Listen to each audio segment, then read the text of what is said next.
তুমি বলেছিলে রাতে তোমার ঘুম হয় না। আমি বুঝেছিলাম সময় চাইছো। তুমি বলেছিলে আকাশে কে মেঘ করেছে দেখো।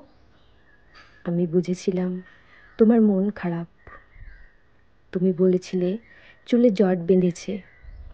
আমি বুঝেছিলাম তুমি স্পর্শ চাইছো।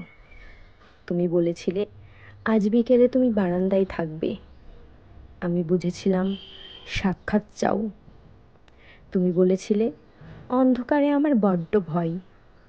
আমি বুঝেছিলাম তোমার আমাকে জড়িয়ে ধরতে ইচ্ছা করছে। তুমি বলেছিলে সমুদ্রে যাবে। আমি বুঝেছিলাম পাশাপাশি হাত ধরে হাঁটতে চাইছো।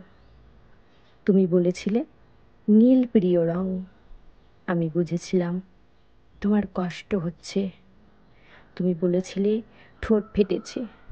আমি বুঝেছিলাম চুমু খেতে চাইছো। তুমি বলেছিলে অঙ্ক ভালো লাগে না। আমি বুঝেছিলাম তুমি কবিতা ভালোবাসো। তুমি বলেছিলে আজ তাড়াতাড়ি ঘরে ফিরতে হবে। তুমি বলেছিলে এই হুটহাট দেখা করা, অসময়ে ফোন করা আর তোমার ভালো লাগছে না। আমি বুঝে গিয়েছিলাম তুমি বিচ্ছেদ চাইছো। তারপর অলিখিত স্বাক্ষরে তুমি যখন ইনভিজিবল কোর্টে আমার বিরুদ্ধে বিচ্ছেদের মামলা ঠুকে দিলে, আমি বুঝেছিলাম তুমি মুক্তি চাও। এরপর সব বুঝে আমি দার্শনিক, সব মিটিয়ে তুমি যখন অন্য ঘরের ঘরণী। একদিন আমাদের দেখা হলো তখন।